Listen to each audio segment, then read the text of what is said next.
Baik Bapak Ibu, hari ini kita akan membahas tentang TO UKPPG PJOK bagian pertama. Ini soal yang akan dibahas adalah soal dari nomor 1 sampai 15. Ya Bapak Ibu, kita mulai dari soal yang pertama.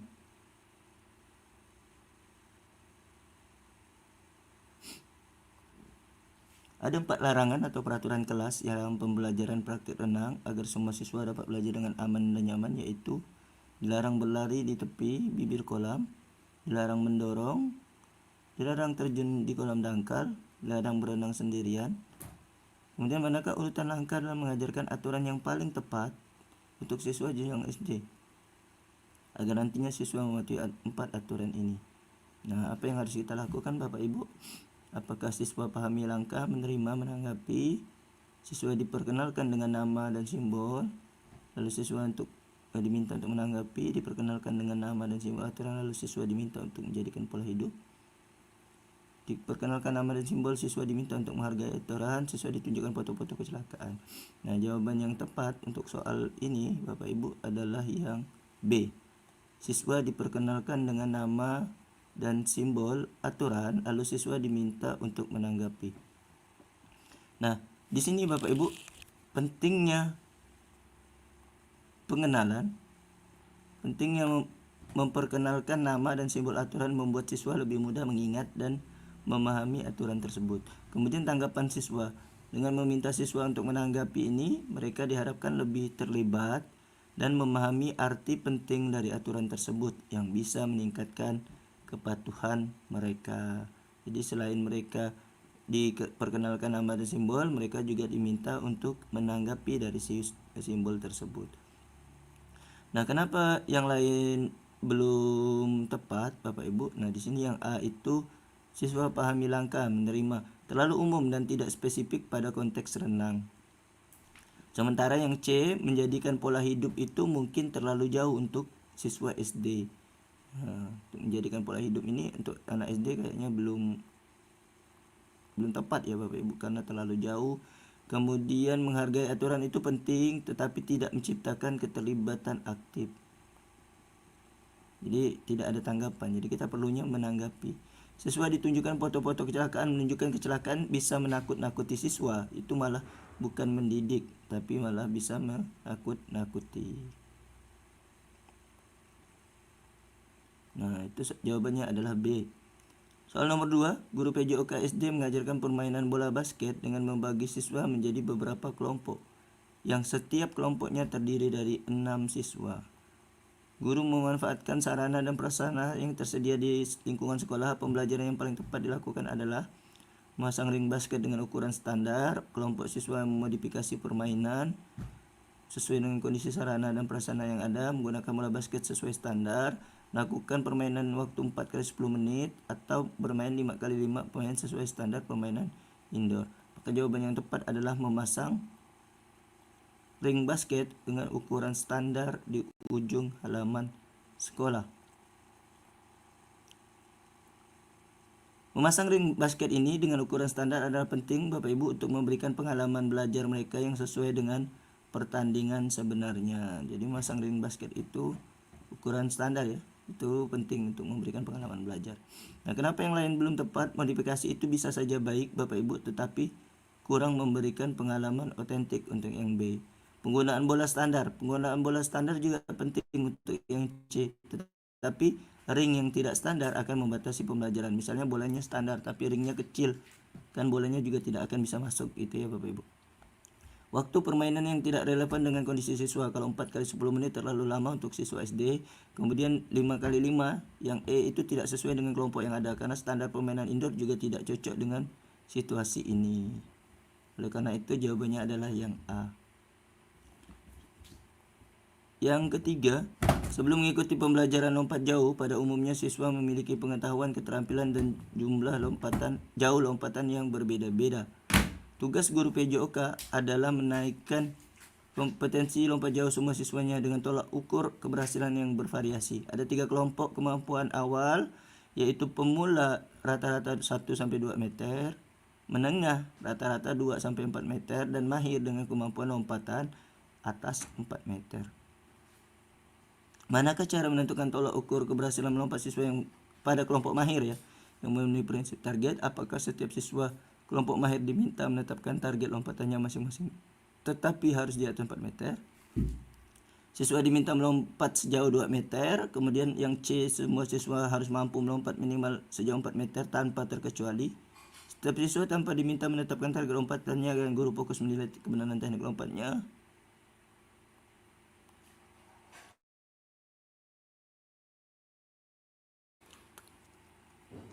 Atau yang terakhir, setiap kelompok ditargetkan kenaikan jauh lompatan minimal 10 meter. Maka jawabannya adalah yang E.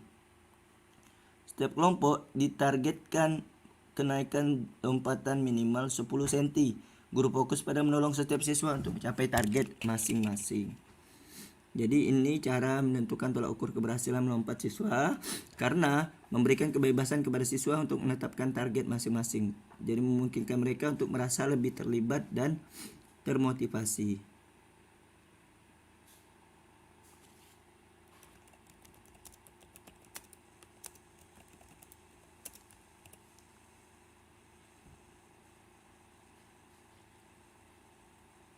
Jadi menetapkan target kenaikan mereka 10 cm untuk setiap kelompok, memberikan ruang bagi setiap siswa untuk menetapkan tujuan yang realistis dan dapat diukur. Jadi ini juga memungkinkan siswa yang sudah mahir untuk berkompetensi dengan diri mereka sendiri dan meningkatkan kemampuan mereka, Bapak Ibu.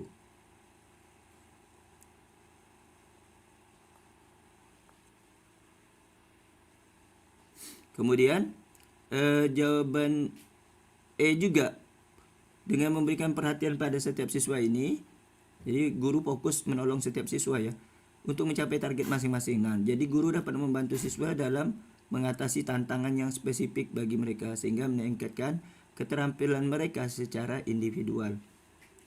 Yang A itu setiap siswa menargetkan di atas 4 meter, mungkin terlalu menantang untuk beberapa siswa dan bisa membuat mereka sebenarnya 4 meter memang udah mahir ya, jadi tidak juga memang sudah menjadi target mereka di awal, karena yang mahir memang 4 meter. Yang B menetapkan target minimal 2 meter tidak cukup menantang untuk kelompok mahir yang seharusnya sudah mampu melompat lebih jauh. Yang C menetapkan semua siswa harus melompat minimal 4 meter, ini tidak mempertimbangkan variasi dalam kemampuan siswa dan bisa membuat siswa yang tidak mampu merasa gagal. Yang D tanpa target, siswa mungkin kehilangan motivasi dan tidak memiliki arah yang jelas dalam latihan. Jadi yang E ini lebih sesuai karena mencerminkan pendekatan yang lebih inklusif dan berbasis pada peningkatan individu dalam konteks melompat jauh. Yang nomor 4, guru PJOK SMP sedang mengajarkan materi lempar lembing.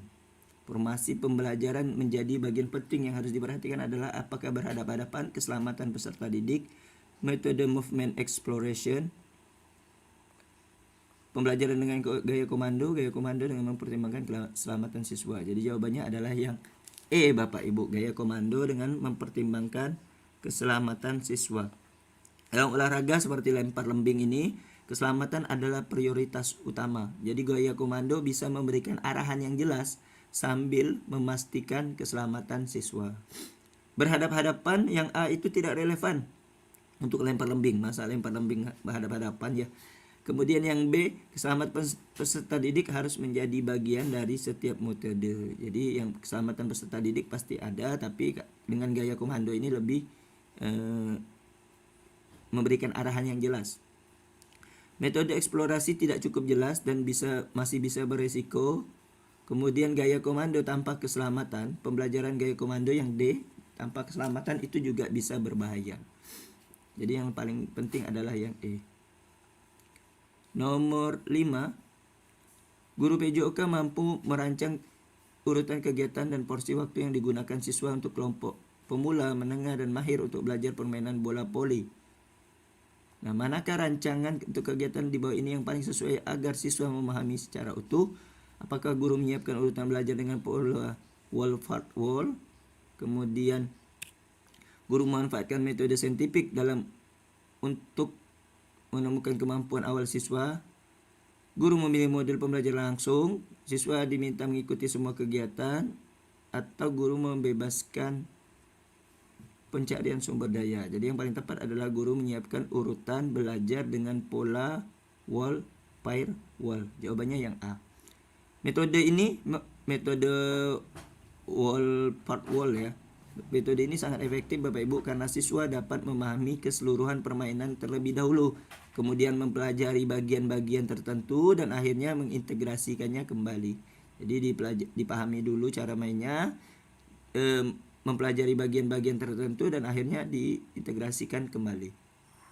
Sementara yang B, metode saintifik itu tidak cukup spesifik untuk memahami urutan belajar. Yang C ini model langsung, tidak memberikan pemahaman menyeluruh. Yang D, menyuruh siswa mengikuti tanpa penjelasan itu tidak akan efektif. Jadi siswa disuruh ngikut tanpa penjelasan ya. Hari berikutnya baru diberikan penjelasan, itu tidak efektif. Kemudian kebebasan belajar tanpa struktur bisa membuat siswa bingung. Ini yang D, yang E ini juga bisa membuat siswa menjadi bingung. Jadi jawabannya adalah yang A. Nomor 6. Guru PJOK SD mengajarkan permainan bola basket dengan membagi siswa menjadi beberapa kelompok. Nah, ini sepertinya sama seperti soal nomor 2 tadi ya Bapak Ibu. Tapi nantinya sepertinya basket ini kita akan ubah menjadi sepak bola. Mengingat pilihannya ini semuanya sepak bola. Dengan memanfaatkan sarana dan prasarana yang tersedia di lingkungan sekolah, pembelajaran yang paling tepat. Memasang gawang dengan ukuran standar di 2 ujung halaman sekolah. Setiap kelompok diminta merancang permainan modifikasi sesuai dengan kondisi sarana prasarana yang ada, menggunakan bola sesuai standar pertandingan sepak bola. Nah, mengingat ini semuanya sepak bola ya Bapak Ibu, kemudian gawang sepak bola. Ini kayaknya memang soalnya bukan bola basket. 2 kali 45 menit, kemudian ada juga 11 kali 11 pemain.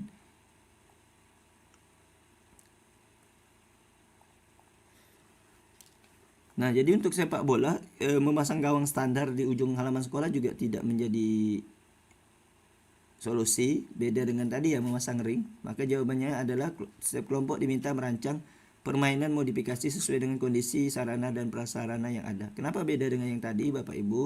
Nah, nomor 6 ini dengan membagi siswa ke dalam kelompok dan meminta mereka merancang permainan modifikasi, siswa dapat beradaptasi dengan kondisi yang ada di lingkungan sekolah. Ini beda karena lapangan sepak bola itu sangat luas ya Bapak Ibu, dan gawangnya juga besar untuk anak SD. Jadi ini juga memungkinkan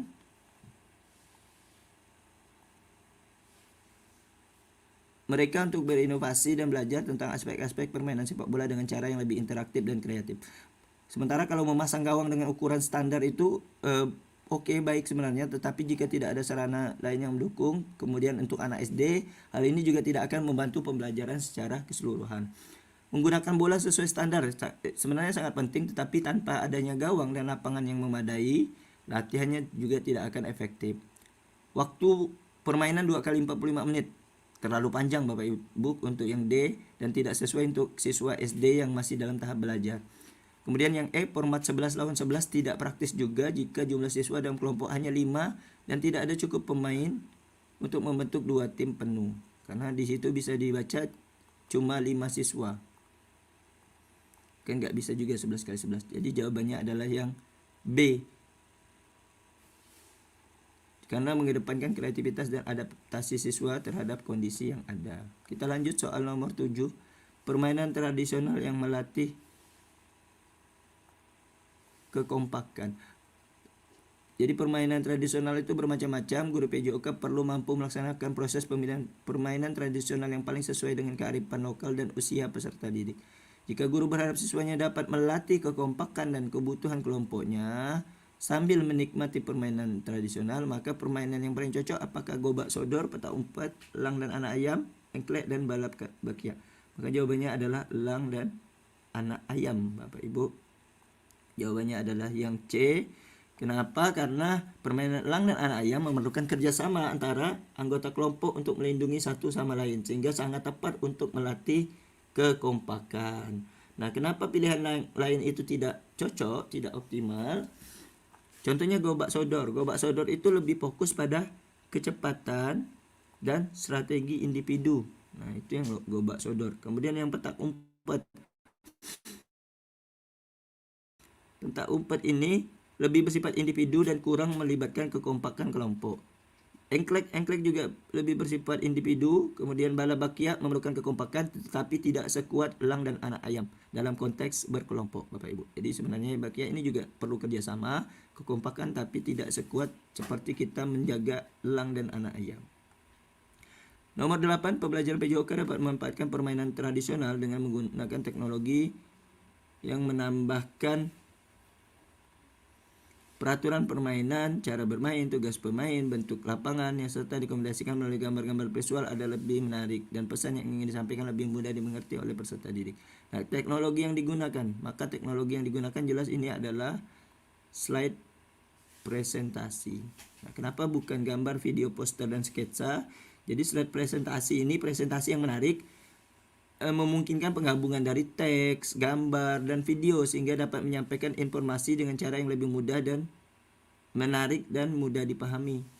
Karena ada gambar-gambar visual di situ ya, cara bermain, tugas pemain, bentuk lapangan itu bisa dikombinasikan melalui slide presentasi. Sementara gambar saja tidak cukup untuk menyampaikan informasi secara komprehensif, maka jawaban yang A itu tidak tepat. Yang B, video bisa saja menarik Bapak Ibu, tetapi tidak selalu efektif untuk semua jenis pembelajaran seperti yang dijelaskan di situ, diminta beberapa media. Kemudian yang C, poster. Poster itu statis dan tidak interaktif, jadi tidak bergerak ya, hampir sama dengan gambar. Kemudian yang E, sketsa juga terbatas dalam hal penyampaian informasi, maka jawabannya adalah yang D. Nomor 9, dalam pembelajaran senam melantai, guru PJOK perlu mampu menciptakan desain kerja kelompok yang meliputi proses merancang, berlatih, dan penampilan. Nah, manakah proses pembelajaran yang dapat mengakomodir kegiatan ini? Maka jelas kalau untuknya merancang, berlatih, dan penampilan, maka dia masuk ke PJBL atau media pembelajaran berbasis proyek, yaitu Project Based Learning. Model pembelajaran berbasis proyek ini sangat sesuai untuk kegiatan yang melibatkan merancang, berlatih, dan penampilan karena mengutamakan kolaborasi dan hasil akhir yang bisa dinikmati. Sementara kalau pembelajaran berbasis masalah untuk yang A itu lebih fokus pada pemecahan masalah tertentu atau problem based learning. Model pembelajaran berbasis penemuan atau discovery learning itu lebih menekankan pada eksplorasi individu sebenarnya. Sementara cooperative learning itu yang D, cooperative learning itu baik Bapak Ibu tetapi kurang terfokus pada produk akhir. Yang E, pembelajaran langsung tidak menciptakan ruang untuk kolaborasi yang dalam. Kemudian tidak merancang juga proses merancang, berlatih, dan penampilan. Maka jawaban yang paling tepat itu adalah yang C. Nomor 10, guru PJOK kelas 12 Seman Cirebon merancang pembelajaran cara mempertahankan kebugaran jasmani. Berikut ini beberapa aktivitas pembelajaran yang efektif dilakukan peserta didik. Melakukan aktivitas fisik 3 kali seminggu, selang 2 kali 24 jam. Aktivitas latihan kekuatan dan kelincahan, lakukan aktivitas angkat barbel, kekuatan dan daya tahan otot tungkai, aktivitas aerobik. Urutan pembelajaran sesuai dengan tujuan mempertahankan kebugaran jasmani adalah, nah ini yang pertama aktivitas 3 kali seminggu, oke. Mempertahankan kebugaran ya, latihan kekuatan dan kelincahan, bukan aktivitas angkat barbel, bukan. Kekuatan dan daya tahan tubuh, melakukan aktivitas aerobik ya. Jadi jawabannya adalah 1 dan 5. Jadi semua aktivitas 1, 5 ini berkontribusi pada kebugaran jasmani secara keseluruhan. Mereka mencakup aspek aerobik, kekuatan, dan ketahanan yang semuanya penting untuk menjaga kebugaran.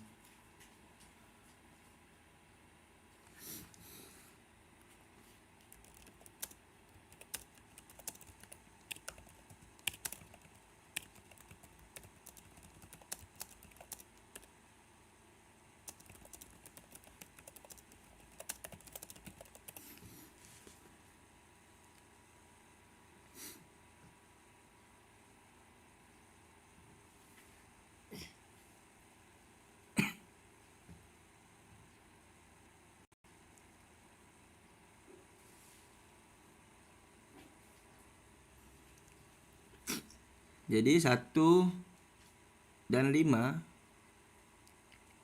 opsi nomor 10 ini jawabannya adalah 1 dan 5 Bapak Ibu.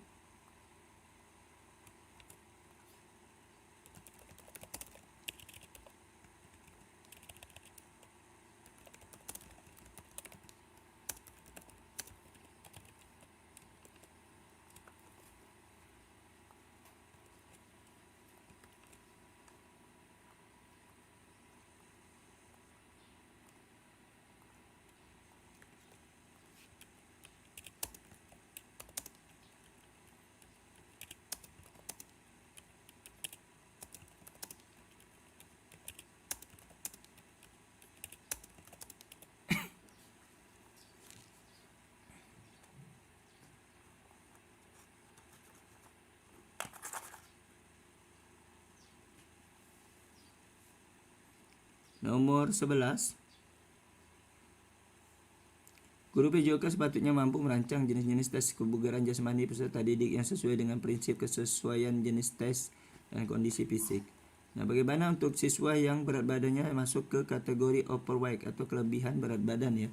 Tes kebugaran manakah yang paling sesuai? Apakah Safeguard, Harvard Step Test, tes kekuatan otot, atau tes kecepatan lari, tes lari jarak jauh untuk anak yang memiliki berat badan lebih ya. Maka yang cocok untuk siswa dengan kelebihan berat badan itu adalah tes kekuatan otot. Kenapa tes kekuatan otot? Karena tes kekuatan otot itu lebih sesuai untuk siswa dengan kategori overweight. Karena dapat membantu dalam mengukur dan meningkatkan kekuatan mereka tanpa memberikan tekanan berlebih pada sistem kardiovaskular mereka yang mungkin lebih terpengaruh oleh berat badan. Nah, sementara Safeguard ini yang A lebih fokus pada kebugaran secara umum, bukan spesifik untuk kondisi yang berat badan berlebih. Harvard Step Test juga lebih menekankan pada daya tahan kardiovaskular yang dapat menjadi tidak ideal untuk siswa yang kelebihan berat badan. Apalagi tes kecepatan lari ya, yang D bisa berisiko bagi siswa kelebihan berat badan ini yang mungkin tidak mampu berlari cepat. Yang E juga tes lari jarak jauh juga menuntut daya tahan yang mungkin tidak sesuai untuk siswa dengan berat badan berlebih. Maka jawabannya adalah tes kekuatan otot. Nomor 12. Pak Bagus Susetio adalah guru PJOK SMA Aceh mengajarkan permainan softball menggunakan alat modifikasi berupa stik dari kayu dan bola modifikasi. Setelah pembelajaran selesai, Pak Bagus melakukan uji keterampilan pada peserta didik. Kriteria penilaian didasarkan pada kebenaran gerak melempar dan memukul bola dan hasil belajar. Berdasarkan hasil analisis Anda, pilihan yang paling tepat adalah jawabannya bisa lebih dari satu. Apakah kebugaran, keterampilan, proses dan hasil, proses, atau input, produk, proses dan produk? Maka jawabannya adalah produk dan hasil, kemudian proses dan hasil, kemudian penilaian proses, C dan D. Jadi penilaian proses dan hasil ini Bapak Ibu sangat relevan karena guru menilai kegiatan gerak, yaitu prosesnya dalam lempar dan memukul, serta hasil belajar siswa ini hasil atau produknya. Hasilnya dalam bentuk hasil belajar, melempar dan memukul bola, ini proses. Jadi penilaian kebugaran itu yang A tidak relevan karena dengan keterampilan spesifik yang dinilai, hanya kebugaran ya. Penilaian keterampilan yang B, penilaian keterampilan ini harus dijelaskan keterampilan apa yang dinilai. Kemudian E, penilaian input, proses dan produk tidak diperlukan dalam konteks ini. Maka jawabannya adalah C dan D. Nomor 13. Guru PJOK seharusnya mampu melaksanakan item tes atletik pada setiap peserta didik dengan minat dan kondisi fisiknya. Agar benar-benar sesuai dengan minat dan kondisi fisiknya, maka guru menyediakan pilihan tes berikut. Nah, ini agak unik Bapak Ibu, jawabannya untuk di ini ya.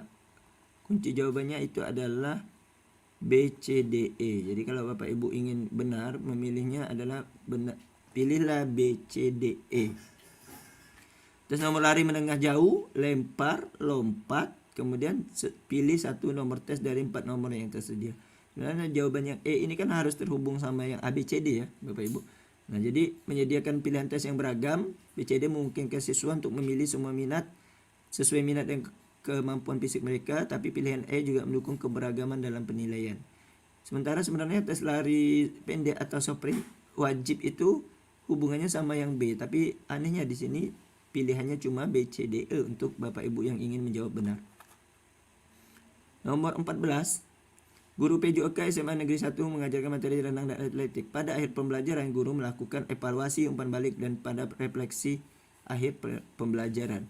Nah, ini Bapak Ibu jelas sekali dari kalimat ini masuk, aktivitas ini masuk kategori apa? Maka jelaslah ini adalah assessment of learning atau assessment sumatif ya Bapak Ibu.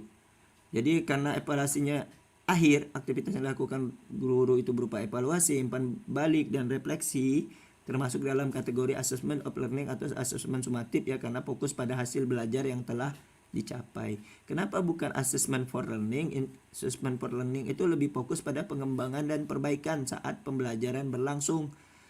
As learning, pembelajaran assessment as learning juga melibatkan siswa dalam proses evaluasi.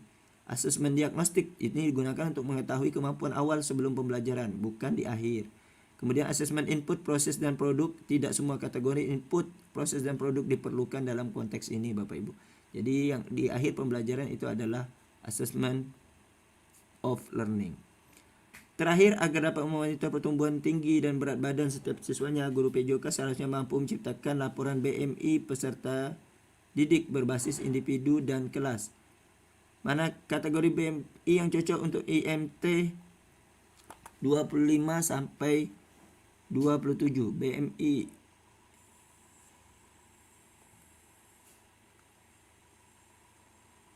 Nah, body mass index ya, BMI ini adalah body mass index atau IMT, itu dalam bahasa Indonesianya adalah indeks massa tubuh. Nah, kalau 25 sampai 27 ini Bapak Ibu masuk ke kelebihan berat badan tingkat ringan. Nah, kalau Bapak Ibu memiliki BMI klasifikasi, Bapak Ibu di sana dilihatkan bahwa berat badan itu kalau di atas, di bawah 18,5 ya Bapak Ibu, ini saya lihatkan sebentar.